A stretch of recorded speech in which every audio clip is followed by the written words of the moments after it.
Hey guys, so I just watched Outside the Wire a couple of nights ago and finally ready to talk about it. So it came out last weekend on Netflix, starring Anthony Mackie and Damson Idris, or Damson. I want to say Damson Idris. I actually am really excited to have two black leads, in a Netflix featured film. So that, it's nice to see that across my selection screen, my home screen on Netflix. Shout out to Netflix for making progress. Okay. That was nice. Basically it's about this movie where this young air pilot or drone pilot fucks up in a big way, and he goes to, sent to some other base, as, I don't want to call it penance, but as a reprimanding. And he ends up reporting to Anthony Mackie's character, which is Captain Leo, who's basically like a human robot. So I don't think there was like anything like new about this film, except for the robot Marines, which they called Gumps. But outside of that, it was like, a basic plot, military plot of a movie. Good guys trying to get the bad guys, breaking protocol to try to get it done. Now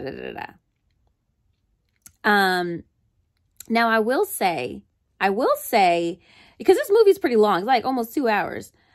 I, like, halfway through, they got the switch up and Leo really flipped on him, the little kid. What? He's not a cadet. What is the little pilot? Okay.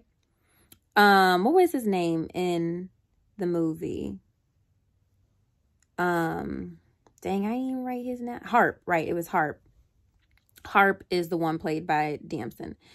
So I feel like it was messed up. He was really playing him the whole time. He was like, first of all, can we just pause and talk about, like, this movie was really confusing to keep up with all of the military jargon. And I watched a movie with subtitles, or everything with subtitles, really. And even me reading, I'm like, what are we talking about? Between the Gumps, the nukes, the silos, the drones, perimeter, I'm like, what are we actually talking about? Because there were a few scenes where I'm like, I don't know what they just said, but let me just keep watching to figure it out. Did anybody else feel like that? Just me. What we find out is, this is a spoiler review, by the way. Sorry. Halfway through the movie, we find out that Captain Leo has been playing Harp this whole time. But see, this is where y'all help me out, because I still don't really quite understand, and I might need to rewatch it. I think I did rewind it, and I still didn't really get it.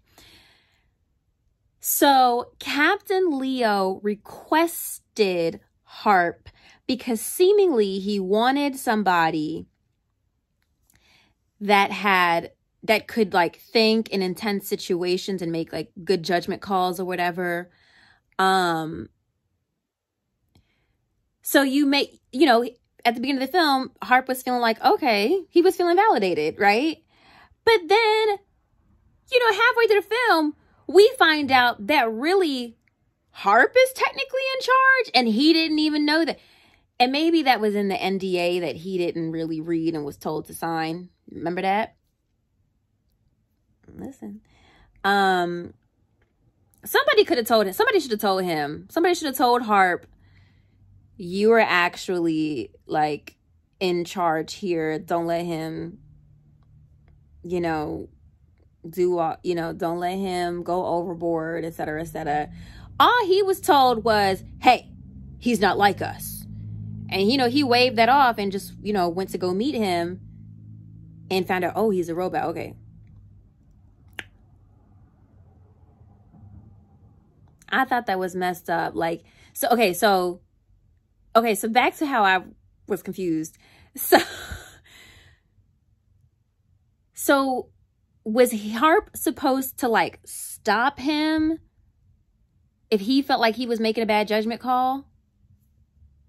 Is that how that was supposed to? But then he's designed to like override his system. I was so confused. I was like, I don't get it. I don't get it.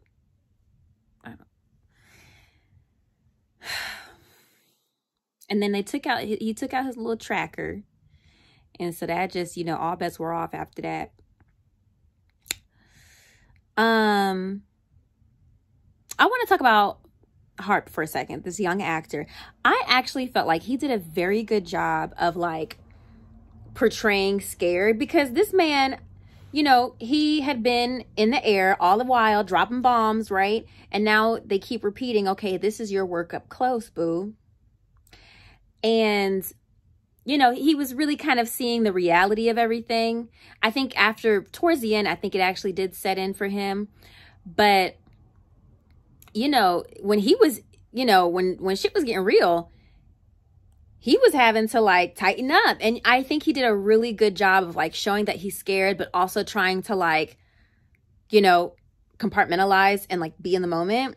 I felt like that could be kind of difficult to portray, but I think he did like a really good job of doing that in each scenario when he was trying to get them hostages, and then towards the end again when he was trying to stop Leo.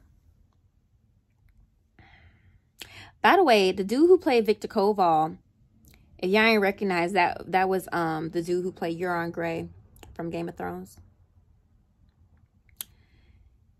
All that was confusing too, because I was like, wait, is this like real? Like, can this actually happen? Are those, and this is where I feel ignorant, right? And I think I did look it up afterwards. I'm like, wait, can they really just launch these bombs in any second? And I think I was talking to somebody about it, and they were like, yeah, we have our bombs still too. And I was like, for real? I was like, wait a minute.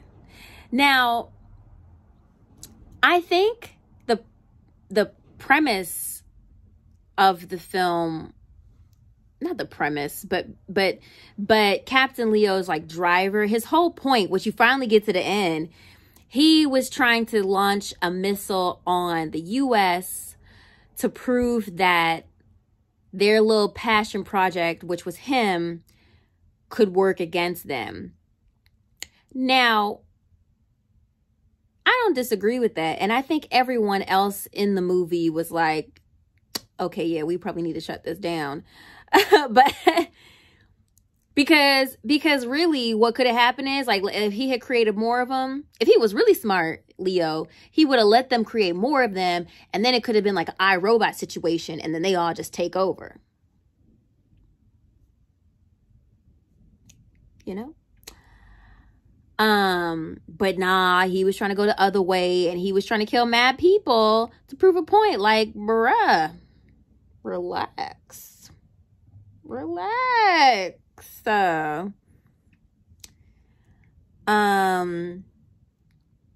Towards the end, it felt like a little bit of a video game. Did that feel like that to y'all?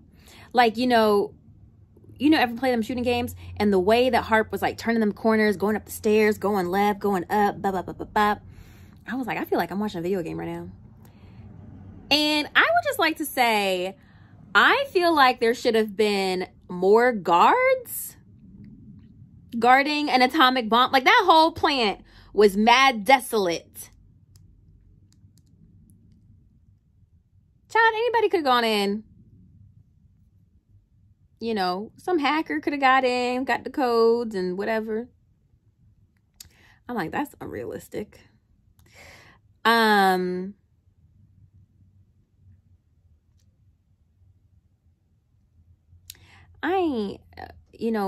ain't really had much else to say about this movie other than that. I'm not mad at how it ended. But again, it felt like a video game. You know, you just kind of hear over the audio him walking. It's like very dramatic. him walking, and, you know, that he's been dispatched back home to his girl, his fiance, Olivia, that we only see a picture of. She never shows up ever. I'm not mad at that. It felt like, okay, you know, that's the end of the movie. All right, whoop-de-doo. Now, I was reading some articles, and I think Netflix, I read some things that I think Netflix was hoping to make this like a series. But from what I read, people are not feeling it. They were not feeling it. They weren't feeling it. Now, if I'm comparing it to Netflix's other, you know, action film that came out, what was it, September or over the summer, Project Power or something like that with Jamie Foxx, that was good. I actually felt like that was pretty good. It felt relevant because, you know, of the opioid issue that we're facing right now in America. Yeah. And, you know, that being the pill of people wanting that high, wanting that super strength. And also with Jamie Foxx, still, you know, same idea, right? That he is the, you know, superpower, with him like literally being like an atomic bomb himself. That was interesting. That was interesting. But I don't feel like Outside the Wire was as good. I don't think it was terrible. I don't think it was terrible. You know, it was something to watch. I wanted to see how things played out. You know, it was an okay movie.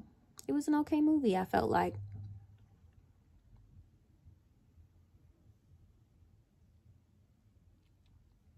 So basically, I was confused most of the movie, but I stuck through. And just happy seeing Black people on TV. Really.